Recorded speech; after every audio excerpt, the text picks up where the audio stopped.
Yo, what's up everybody? It's Drewberry and welcome back to another custom card review. We have some pretty exciting cards to cover here. It was all about the keyword add. That was the challenge, right? So a quick example that's actively in the game is like the hood adds a demon to your hand. Okay, so there was a lot of creative applications that you could use this, and you guys absolutely crushed it. Now, the next challenge was actually a public vote on my YouTube channel. If you want to engage in these votes in the future, definitely subscribe to the channel for future voting possibilities. And you can submit a card, right? If you want to submit a card, you can jump into the berryverse Discord. You can create a card right there, and then you can post one in the weekly challenge channel. Please just submit one. Now, the actual vote was based on what the next week's challenge would be, right? And it was all about characters. So there is no keyword restriction this week. Don't worry about whatever the card does. It doesn't really matter what its cost is. There's no restriction there. The only restriction is the character that you use. And by popular vote, you guys selected anime as the character design, okay? So we're going to go with anime. That's a really broad scope. I am well versed in anime, so don't even worry about a niche anime maybe, or like one that you enjoy that's maybe not so popular. Don't worry. I probably have heard of it in some aspects, so it's all good. I'll look it up as well and figure it out. But regardless, doesn't really matter. If it's some style of anime, it's going to count, okay? I'm not going to be too picky, so don't sweat it, okay? So get creative. And then, you know, endless possibilities. Try to tune it to the character. That's what will really bring the package together. And so I'm kind of looking for that a little bit, the flavor, and then just being balanced and something that could actually be in Marvel Snap despite not being a Marvel IP, right? Because of course this would never happen, but it's fun to use different characters and expand our horizons that way, okay? So that's going to be the challenge. I'm really excited to see what you guys come up with. I think it's a pretty fun one. I'm glad you guys voted for it. The other options were DC and Nintendo. They actually ended up both at 23%. I'd like to do those in the future. We might bring that back. We will see. But anyways, let's get to this week's winners. Oh, but wait, we got my card up first. There we go. So I went a little bit wild with this one. You guys can let me know what you think, okay? But I tried to get a little bit, you know, take outside of the box kind of idea. So we got a 6'5" starfox, okay? AKA Eros, or however you want to pronounce it, that one. It is one of the members of the Eternals, one of like the newer members that joins later. Pretty cool character. So what I went with was on reveal, if this is at the middle location, okay, similar restriction to Medusa or Quake, okay, add the power of the left and right locations to the middle for both players, okay? So pretty heavy implications here, and it's additive, right? So you're not taking away the power of those locations, you're taking it and adding it. It's almost like a copy of it to the middle, okay? So imagine if I had 10 on the left, 10 on the right, right? Somehow I got double Namors out. And then I play Starfox in the mid. He's going to give me 5. When it combines to the mid, I'm going to have 25 power in the mid, 10 on the left, 10 on the right, and that's how the game will essentially end for me, okay? But that's also reciprocal for my opponent. So if they happen to be winning a bunch of locations, they just have a crazy location stacked with a lot of power, that's going to then get merged to the mid, and I might absolutely sewer myself. The idea is that you kind of do that, maybe like that Iron Man onslaught combination to really get one location at a high power total, so that when it's added to the middle, then it's like you got it at both. The concept kind of came from the Living Tribunal, which is a data mine card, right? That's going to balance out the power across all 3 locations. I thought, what if we make a hyper conditional card that could merge the power from the left and the right, and it's really heavily influenced based on what the locations are. Because what if it ends up being a location where I can't even play this card there, or on reveals can't trigger, right? At nowhere, then it's just useless if that's in the middle. So it's a really boom or bust card. And I think if this ever became too competitive, too meta, it's a very, very simple counter, and that is Cosmo the middle lane. Literally, if this became too popular, too strong, you would just play Cosmo at any point in time. Does not even matter when, in the middle, and you know that the Starfox deck will not work. So in that sense, I think it ends up being more of a meme, more of a fun thing to do rather than something competitive, which I think Snap could use a little bit more of. It'd be kind of fun to have these deck building type cards, you know, that are fun to play with. So that's where I came up with this one. A few other combinations are like Hobgoblin, because remember, it's going to be reciprocal. It's going to have to your opponent too. So maybe they abandoned that location. They were like, that's not going to hurt me. But then all of a sudden, the -8 from the Hobgoblin is then going to transfer to the mid as well. And that's like a -16 power play, which is pretty friggin' epic. And then you got Namor actually kind of doing work, because that could end up being a 420 power card, essentially 10 on the right and then merging to the mid. Bam. It doesn't matter about his power total. He's on his own. He's going to transfer that power over to the mid. It's fantastic. And then you can even have Wong. Let's say maybe you were winning like substantially at both locations, and then you wanted to double up on this. So you Wong the mid, then you starfox there, and then you get that doubling of the two locations merging to the mid. Whoa, we could get pretty crazy with it. So I don't know. Maybe this is somehow broken with some crazy combination, but I think overall the conditions that are laid out in this card make it pretty balanced and just kind of a memey fun thing to do every now and then. All right, so that's my card. That's what I came up with. The art was kind of blurry. I couldn't find a good one for him, but I kind of like this look overall. So let's get to the winners. Number 10, 81 Kenobi's The Beyonder. All right, so I really enjoy this card, Kenobi, but there was a few things that you tweaked in here that were a bit too much with me. And again, this is another example of how I think that cards should have less text and more impactful effects if you can kind of merge that all together. I know that's not easy to do, but that's what really makes good cards in Marvel Snap. But I really appreciate a lot that's going on here. So the Beyonder, a 1 cost, 0 power card. Okay, so the 1 cost might be a problem as I get into the ability. On reveal, change this location to Battle World. Honestly, on reveal, change a location is already so powerful. It being on a 1-drop is a bit concerning. But what is the Battle World? So Battle World is after each turn, all cards here except for Beyonder fight. So I forget what it was. I believe it's Warrior Falls, right? That's the location where at the end of each turn, cards fight. Okay? Destroy the weakest ones. Exact same as the Warrior Falls. This counts as 2 locations. Okay, that's where I had a problem with this card. I still love it. I still love the idea of changing to Battle World thematically. So good with the Beyonder. But the 2 locations I could use without. We could just take that out and that would be so much better. Because basically what that means is at the end of the game, it's like, did I win 2 or did I only won Battle World? That's going to be 2. My opponent won 2 and then ends up draw somehow. If there's like a power tie, because Battle World is going to count as 2 wins. I just don't love that. That messes with Snap a little bit too much in my opinion. And I think everything else was fine except for that line of text. So the rest of the card also says ongoing. At the start of each turn, add a random card to each side of this location with energy equal to the turn number. So that's kind of just a fun way of like creating this crazy, like high rolly, like you get a card, I get a card, my card has less power, it gets destroyed because of Battle World. Not the Beyonder, but everything else. Or maybe I start sacking a bunch of weak stuff there to just make sure that things actually stay. Or maybe I play a destroy deck and we're happy days because things are literally getting destroyed automatically every single turn. Like death and all that, and that entire package would be cracked with this. Even Deadpool, dude. It's just an easy activator for Deadpool. You just got to hope that one of the cards that spews out from the Beyonder has more than 1 power, and then Deadpool gets destroyed on repeat. I mean, this could fill up maybe pretty quickly, but there's always going to be space opened up when things are destroyed. So I don't know. Overall, the power level is a little through the charts and a little too swingy in a game, but I really appreciated the art. I thought this card just looked so gorgeous. It looked really cool. It's giving me like a sci-fi alien movie vibe. And then also the like prism effect that you put it on the bottom there was pretty neat as well. So I really like that. I like the idea of Battle World. If we could just change up a few things, I think we got a really great card here. All right, let's get to number 9. Number 9, Magenta's Bruce Banner. All right, I've seen a lot of Bruce Banner ideas. I would really like to see Bruce Banner join Marvel Snap. We have the Hulk, obviously, but there's something about the 2 characters being in that would be really fun. And then it has to somehow include the Hulk, of course, right? And I thought this was a pretty neat way of going about it. So you have a 1 cost, 1 power. When this card is destroyed, add a Hulk to your hand with an energy discount equal to this card's power. I thought that was pretty cool. So obviously, somehow he gets destroyed, you get a Hulk, right? It could just straight up be when this card is destroyed, add a Hulk to your hand. But that would be kind of weak, wouldn't it, right? And probably kind of easy to pull off almost way too consistently. Maybe it'd actually be strong because you destroy Bruce Banner, you get a free Hulk to your hand. But it's not free, you still got to pay 6. Maybe you wave it out. I don't know.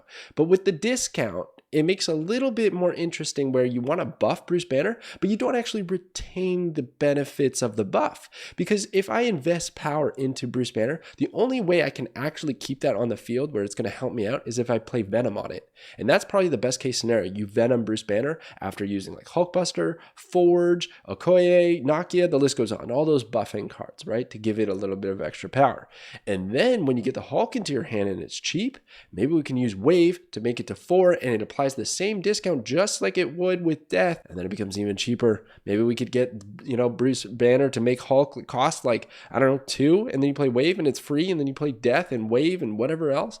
It'd probably make Death Wave way too crazy. But I like the idea of having to add a few of those extra cards. Probably works really well with Deadpool as well because it already runs the Hulkbuster and those other card buffing, stat buffing, you know, style of deck. So that kind of blends well together. But maybe you can't really find a nice way to add Bruce Banner. Maybe it's a little too clunky. Maybe you end up investing in it and then your opponent plays armor. Ouch. That would suck. Then you got a 1-4 maybe or 1-5 or whatever it is, but that's not so great either. So, and then the other thing is if you destroy it and it's only 1 power, then you get a 5 costing Hulk, and that's pretty good too. You play Hulk on 5 and then you play something else on 6, Arrow probably. So maybe the power level is a little bit too strong, but I liked this idea of Bruce Banner. Maybe you could almost start it at a negative power. So then you have to get into the positives to get those discounts. And there's that little mini quest in that sense. Maybe that'd be a little bit more fair, but I think it's a very close to balanced card, just slightly off, but a cool idea if Bruce Banner were to join Marvel Snap. Number 8, OrangelsSoSLay, Headless Horseman. All right, the Headless Horseman. This one's pretty neat. And in the balance department, I think we're here. So a 3 cost 4 power. On reveal, add a head to your opponent's hand. A head. So the head is a 0 cost 3 power. Wow. On reveal, give the total power of this card to the Headless Horseman. Ah, okay. Very interesting.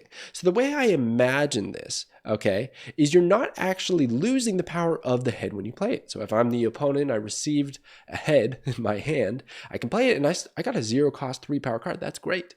But it will buff the Headless Horseman. So in the end, you know, the Headless Horseman might be a 3-7, but you gave your opponent a 0-3. So like that's kind of the trade-offs here, but there's a few other implications. One, you're putting a card in your opponent's hand. Now, if their hand's full, they won't actually get the head, and then maybe that's not so good. But maybe you get them to clog up their hand, and they didn't really want that. Maybe it's the 7th card, and you deny a draw. That'd be pretty spicy. So that could be a nice little application. Another thing is you could use things like Dr. Octopus to pull the head back out. So it kind of just forces, yeah, I mean, it's random, but you force out the head, you get the bonus power. That's nice. You could do it with like Wong strategies, similar to like we're seeing with Master Mold, like clogging up the hands, and you use this to add a hand. Add a head rather. I'm getting it all mixed up. Our hands and our heads. You add a head to your opponent's hand. So I think it's pretty nice. I think it's pretty balanced as well. It's not like too crazy in the power department, but pretty neat. I was thinking a really cool animation for this. Okay, you see the art, how he's holding the head in his hand and he's got the fire. What if when this is played, it tosses the head into the hand, right? So it's not actually there in the artwork, right? And then when your opponent plays it, it flies back and then he's holding the head again. That'd be awesome. And then he gets the power buff. That'd be pretty rad.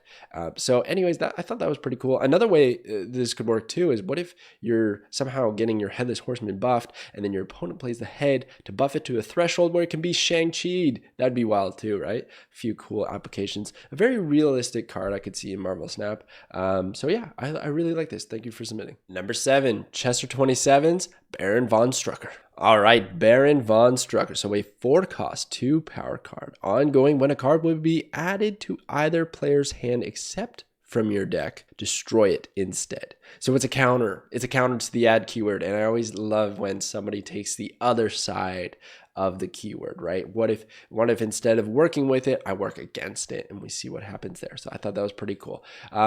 Pretty great card. I mean, this could work really well against those Devil Dino decks, those good card decks. You know, something that people don't talk about a lot for nerfs, but always ends up being a very consistent good deck. Just the good cards, I guess it's always going to be good, but essentially that deck runs on adding cards to your hand with like White Queen or anything like that. This absolutely denies them, gets them destroyed, and maybe you run a destroy deck, and that's the whole goal. Maybe you play like Sentinels in your destroy deck to make sure that they get destroyed after Baron, or maybe even something crazy like Moon Girl to get like 4 or 5 destroys instantly. And you don't even care, and then your death is super cheap and you can play her. Like, that could be a strategy. Meanwhile, countering your opponent by like any cards being added, don't worry about it. Another thing is it's kind of like tech against like even Widow's Bites, Master Mold as well, the card that just came out. There's a few other little like niche scenarios where this would deny your opponent's plays. Another crazy one is Triskelion. I mean, it would show before Baron VonStrucker could come out because he's a 4 cost. But imagine a world where it's like Project Pegasus, you play this, and then Triskelion comes up as the next location, and it's like, bam, that's like 4 or 5 destroys by turn 2, 3, and you're running death. Like, that'd be so wild. So there's a lot of like very interesting applications. Obviously, except for your deck, you can't be drawing it and have something destroyed. That makes sense, right?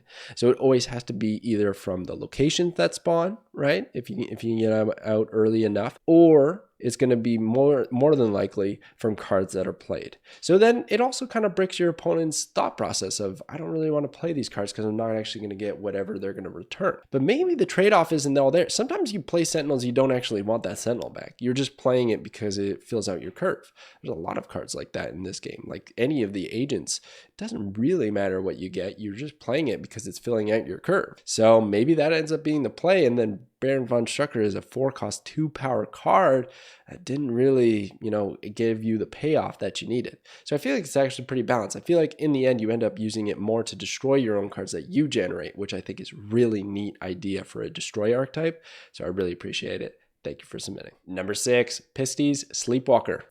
All right, check this out, okay? This is so cool. So Sleepwalker, Pisti made this themselves. Like, this is artwork made by this creator of the card.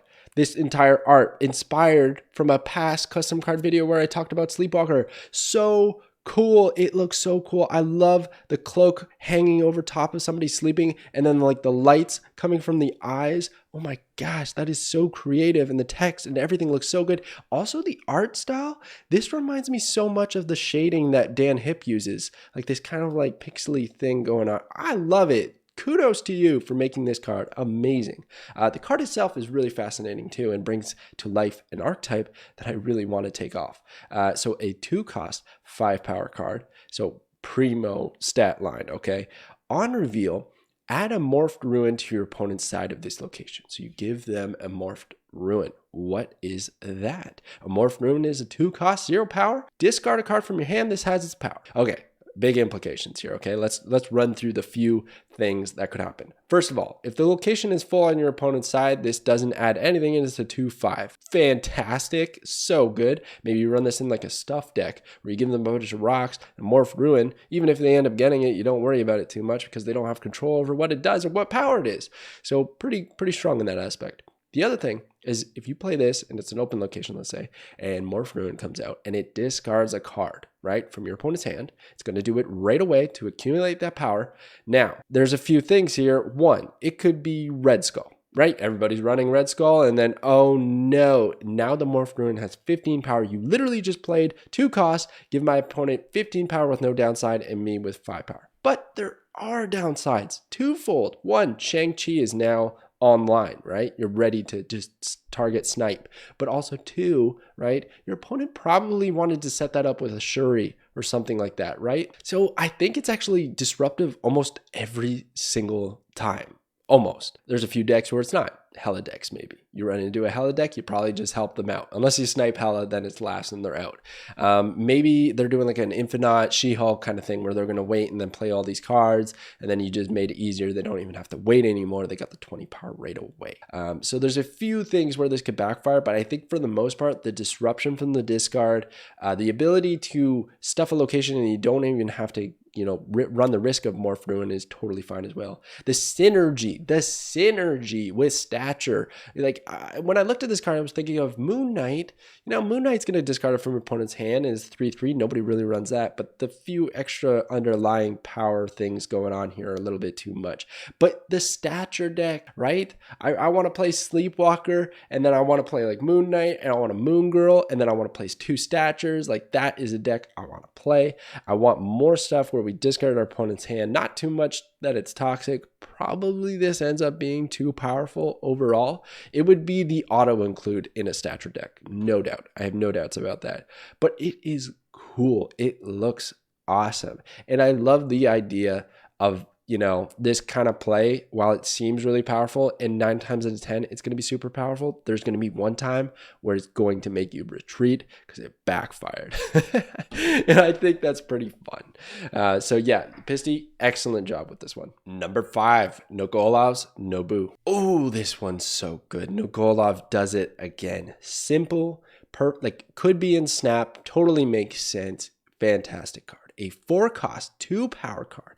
At the end of each turn, add a ninja to your opponent's side of this location. What's a ninja? You've seen it before, the Shadowlands location. It's a 1, -2. Not a good thing to have on your side of the board. And slowly but surely, Nobu's going to fill it up. Now, think about it this way, okay? 4-2. This is late in the game. If it's at the end of each turn, you're looking at maybe max 3 ninjas. Maybe, but then that's considering your opponent doesn't play cards there. See, I believe that once you play Nobu, people would look at this and be like, no, I gotta play cards there because I don't want ninjas. I gotta fill that location up ASAP, or else I'm gonna get a bunch of ninjas. Unless I got Destroyer kicking around or Carnage, or I'm playing a Destroy deck, then it's actually gonna benefit me. Or maybe I got Killmonger chilling and I'll use that on 5 and then only have 1 ninja. So like balance is here in my opinion, but the disruption is so brutal because if you leave this just, you know, throwing out ninjas, you curve into it early with Zabu, maybe, right? That's another synergy card. You get this out on 3.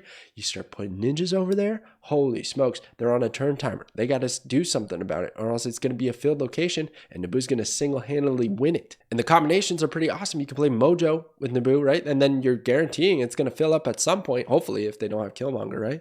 So then the Mojo is going to trigger, easy. Great amount of power. Hazmat to give all those ninjas even more negative power to really give your opponent a hard time is absolutely amazing. And then also I like that it doesn't have an ongoing ability. It doesn't need to. It's a trigger. It's at the end of every turn. It's going to trigger. It's similar to Sunspot, right? Sunspot at the end of each turn gets power based on the unspent energy. Nobu is just going to put a ninja at the other side. So I think it works really nicely. And the last thing too is that to get like value back, right? Because you're investing 4 energy on this, most likely, unless you can get that discount, right?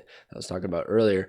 You need like 2 ninjas at least, right? Because that's a 4-power swing, fills locations. So there's hidden value there. So, you know, better than it seems. But then you're just getting to like 6 power, essentially, the 2 from Nobu and then the 4 from the ninja. So like the power level isn't too crazy. I think this is actually a tremendously balanced card that adds to an existing archetype that's kind of weak right now that could really use a card like this. A bit of a later game, like give stuff deck. Like I love it. I love it. I think it'd be so much fun to give people ninjas. Also, I love the idea of bringing existing tokens into other cards, like applying them to other cards. Like it's almost like Squirrel Girl and Central Park. Like there's squirrels from Squirrel Girl and then there's Central Park, but the ninjas only have the Shadowlands. So let's make a card for the ninjas. Anyways, I really like this card. Nogoalov does it again. Excellent submission. Let's get to number 4. Number 4, CabbageCage Kid Omega. All right, this one's okay. First of all, artwork amazing. I love what you've done here. The frame breaks, the text, everything looks so on point. I absolutely adore it. But the power level might be a little bit crazy, but I enjoy your ambition with this card, okay? So a 5-cost, -1 power. So not very good, but fantastic with Mr. Negative. So we always have to talk about that anytime a card has negative or low power, unfortunately, because Mr. Negative controls the deck design space, the card design space. So on reveal, add a card of your choice from your deck to this location. Okay, wow, that's pretty awesome. Now think about it this way. You're using Kid Omega to bring 1 card out, but that's going to fill up 2 spots of your location, which isn't so great. But if you run this in Mr. Negative, this becomes 0, and then you can use it to pull out Iron Man, who also flipped. Holy, that's absolutely crazy. Like in a negative deck, this is broken. Anything else, I don't know if it's so broken. You couldn't even pull Professor X to like win a location because maybe you don't have the power, you know, at the time that you do this. Now, the way I see this playing out, and I also CabbageCage gave a little brief description, a little image showing how this can work. But you would play the card and then an option pops up. So it's just another little tooltip and says which card you want to pick. And maybe you can even swipe through your deck and then you pick the card and you click it. And that's it. That's literally it. This is nothing complicated here. It's an easy extra step. It's like there's a move phase that's hidden in Marvel Snap where you can move cards and then you play cards. And this would just be a choice option, right? A choice phase where you, after you play the card and the on reveal happens, you get to choose. I don't know if it happened, now that I say it out loud, I don't know if it happened after the on reveal and then you choose. I imagine not. That eats up into the turn. I imagine when you play the card, it gives you the choice. You lock that into the card. So when the on reveal happens, boom, that card is pulled out, which is really cool, It's kind of like Jubilee, right? Think about Jubilee 4-1. Right? She's going to pull a random card from your deck.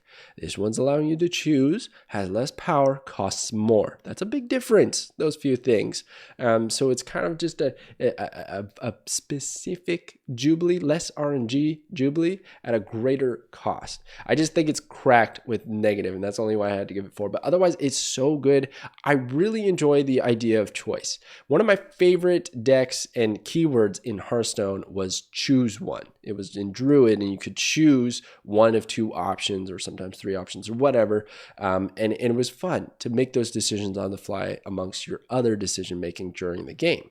So I really feel like it could work in Marvel Snap. Like I said, just it's another phase, a part of your playing cards, your moving phase. It's just another simple phase where you click your option and the options pop up. I don't see how it's too complicated. I think it works. Is it too powerful here? It's tough, man. It's tough. Anytime there's negative synergies, it's always going to be a problem. And you think, okay, that's going to be too much. But then you got to think about it also. You play negative. You got to draw this negatized. Or you play it on 5, and maybe that's still good because you get the Iron Man out. But then the Iron Man gets less value because it's doubling the -1. I don't know. It's probably still too good. But there's a lot of other applications I'm sure would just be fantastic. Pull out an Infinite, play it for free or whatever else, So, but then you got to watch out for Shang-Chi. So I don't know. I do really like this card. It's close to balance. If Mr. Negative didn't exist, I think it could be balanced. But very ambitious with the choose option. I like it. I would love to see it in Snap. Number 3, EclipsE's Milano. Oh, I hope I'm pronouncing that right, but that's the Guardians of the Galaxy ship.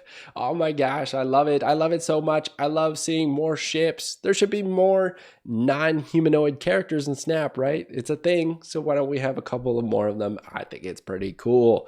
So a 4/3.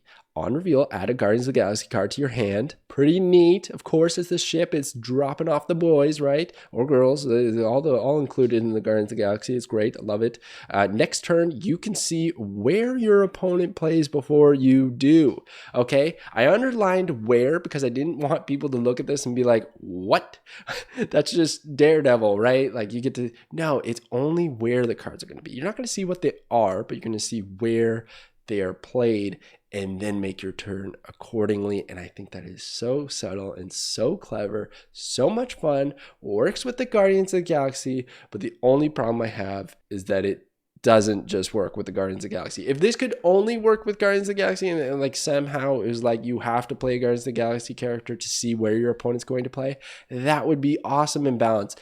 But because it's not, and because, now I get to see where my opponent's going to play and I can play this on turn 5 and then 6 happens. Like imagine Daredevil, but on turn 6, you know what's going to happen. And in most case scenarios, you don't really care what your opponent's going to play. You just want to know where they're allocating their resources, their power, so you can arrow it, right? Or you can juggernaut it away, something like that. So that's just really powerful. Maybe it has the keyword can't be played before turn 5 or something like that. I don't know. But regardless, or maybe it's one of those Daredevil scenarios where like on turn 5 you can see where your opponent plays, because all the Guardians of the Galaxy characters are 5 and under, so maybe that would work really well. But regardless, the flavor, the theme is so good here. Using the ship to drop off a Guardians of the Galaxy card to your hand, it would be really fun to just play a lot of Guardians of the Galaxy characters, Milano, and then also Daredevil, just all these things to see where your opponent's going to play and snipe and get crazy power totals. A couple on reveal synergies with Wong.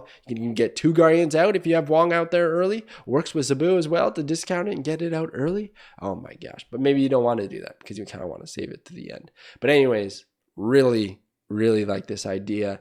I like Man, I just feel like the Guardians of the Galaxy need more support. There's such a big character team in Marvel Snap that just doesn't get enough love. They're really fun to play on early on, but then you kind of find out that later on their power spike kind of falls off, especially with Cosmo existing. So anyways, which ironically Cosmo is like a part of the team. So anyways, there you go. A very great submission. Let's get to the top 2. Number 2, Max Beam's Purple Man. Oh my goodness. This is a fun one. Definitely not competitive, but very, very fascinating. 2-0, okay? Just a 2-0. That doesn't really matter. At the end of each turn, add a random card to the board with equal cost to the unspent energy this turn. Now, here's the kicker. You might read this. You might think, well, if I just don't use X amount of energy, I get this card. That's great. That's just endless value. But no, the way I interpret this is it works for both players. So let's say we both pass on turn 2.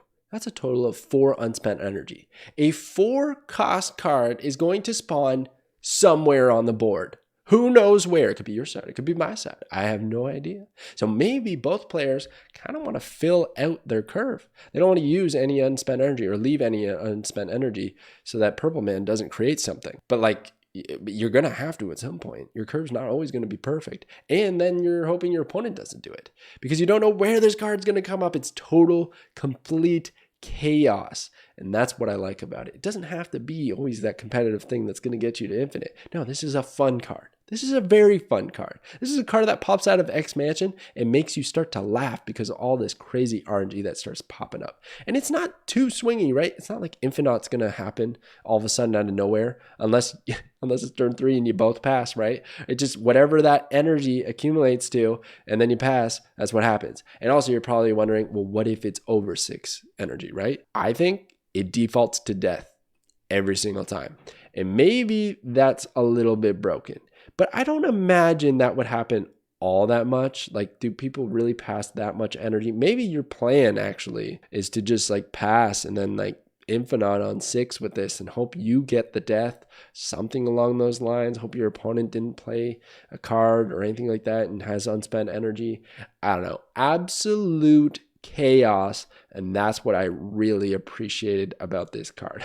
A very unique take on the unspent energy as well. That's a space that could be utilized a lot more in Snap. We have it with Sunspawn and it works so well. So like, why not a few other cards benefit from that? I guess there's like things like She-Hulk and Infinite that technically do, but they're not in the text. Come on, we need Purple Man in the game. Let's go. Some crazy RNG. It'd be hilarious. All right, now it's time for number 1. Number 1, Ninja Styles Brother Voodoo. All right, so this card is number 1 because I thought it brings up a really interesting question in Snap. What are you willing to risk, give your opponent for a very strong ability? What is the trade-off? What is that threshold? What does it look like? So this kind of pushes that boundary. We have a 4-1. Each turn, your opponent adds +1 energy to their total, okay? Here's a quick little understanding of that, okay? So on turn 4, you play Brother Voodoo, okay? On turn 5, your opponent is not going to have 5 energy. They're going to have 6 energy. Then on turn 6, where they normally have 6, they're going to get the +1 from the turn prior and the +1 now. They're going to now have 8 energy on turn 6. What if Magic is played and there's the Limbo location, a 7th turn? Well, now they're looking at 10 energy on turn 7. That's crazy, dude. Like, that's crazy. The amount of plays they can make. Like the downside, funny enough, is the Electro type of deck. If they have Electro out there, they can only play 1 card per turn, which they were already going to do anyway, so this actually doesn't benefit them. But pretty well every other deck that I can imagine would benefit from extra energy. It's great every single turn too, in the most important turns. You don't really want to play Brother Voodoo late. Maybe you save it until turn 5 so they don't get that much bonus energy, right? But regardless, what is the payoff? Why would I be giving this bonus energy? Well, at the end of each turn, you can move one of your opponent's cards. That is super strong. Now, I also have to clarify, I apologize, Ninja Style. I did change it to be the end of each turn. Before, it used to just be you can move one of your opponent's cards. That doesn't really work for the sole reason that if it were to happen at the move phase, Your opponent could fill that location, and then what happens? Does it just not move over there? Like, I don't know. It's just a little bit odd, and it doesn't really work with the steps that happen in Marvel Snap. So I imagined it as like kind of a Daredevil thing where there's like this additional turn where you have an opportunity to move a card, like Brother Voodoo, and it'd be a bunch of red, and then you can move a card, right? Something like that. And I think that'd be pretty cool. And you have a short window. If you just don't do it in time, then it's just the turn's going to end. It's kind of like the rewind from Kang as well, right? So that's something already in the game. I think I could see that working, and it's very powerful, very powerful. Think about combinations on turn 6. You can move a card to the Kingpin location and get it destroyed. That's amazing. Or maybe you want to line up your Shang-Chi snipes and you move 2 15 or 9+ power cards to the same lane, play Shang-Chi the next turn. Boom, they're destroyed. Maybe you want prio, so you stack your opponent's cards in a certain order so that you have priority. Or maybe you want them to have priority, so you stack them in a certain way to even out the power totals. There's a lot of implications. Maybe there's like locations that spawn and it gave squirrels or ninjas or all kinds of crap that they didn't want, and you move it to be in the same location. It's pretty strong. It's kind of like Arrow, but in like an anticipated, it's going to happen, you can't do anything about it kind of way, because there is no on reveal or ongoing. It's again one of those like Sunspot type of cards where it's just a trigger, it's going to happen. So it begs the question, is that too powerful? Or is the trade-off make it level? I actually kind of think it does. If your opponent floods the board anyways, you can't even move anything, and then they're just getting bonus energy. Like, we cannot knock bonus energy. Like, that is a huge, huge change up. And to topple it off, not only is your opponent getting bonus energy, you spent 4 to do this. You spent 4 to give them more. So, whoa, we got to watch out with what we're doing. We got to hope that this movement is really going to impact the game, or else we're in a rough spot. I actually will go ahead and say I think this card is weak, which feels crazy to me because I am not denying that moving your opponent's cards at will, albeit 1 card per turn, but that could make a huge difference. Red Skull Shuri, right? Red Skull Shuri gets absolutely wrecked by this, and we cannot ignore the fact that you get the last laugh. On turn 6, you can move a card. Now, I imagine that the cubes would still play out, like you're locked in for those 8 cubes, but you get to move a card at the end of the game to like find a win. It's kind of like Captain Marvel, except you don't have to rely on her AI. You figure it out on your own. So that's pretty strong if it gets to that point, of course, which it very well could. Your opponent could think they have the winning play no matter what you move, but then you do something on turn 6, you move a card, you win the game despite giving them that bonus energy. So the payoff is just wild here, dude. And I think it'd be really exciting card. Maybe a bit too much for Marvel Snap in terms of like, I don't know, like complexity, you know, and like design and just working in the stages of Snap.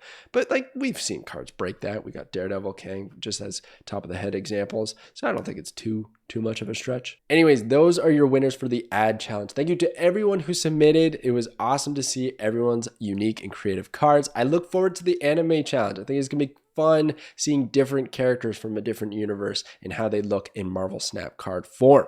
So definitely jump into the berryverse Discord and submit a card. I want to see it. As always, thank you so much for watching, and I'll catch you guys next time.